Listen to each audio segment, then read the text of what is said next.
If your door is rattling like this, it's actually a really easy fix. A lot of people think you have to move the strike plate, but the strike plate actually has a little tongue on it, just like this one. And you can remove the strike plate, bend the tongue in, and you're good to go.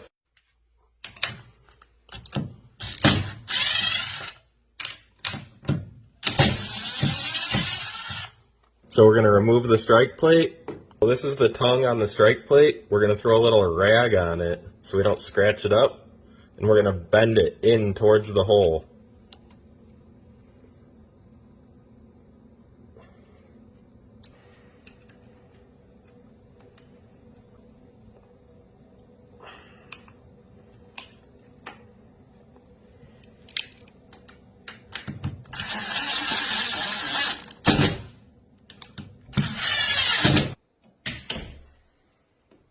Much better. Enjoy your rattle-free doors.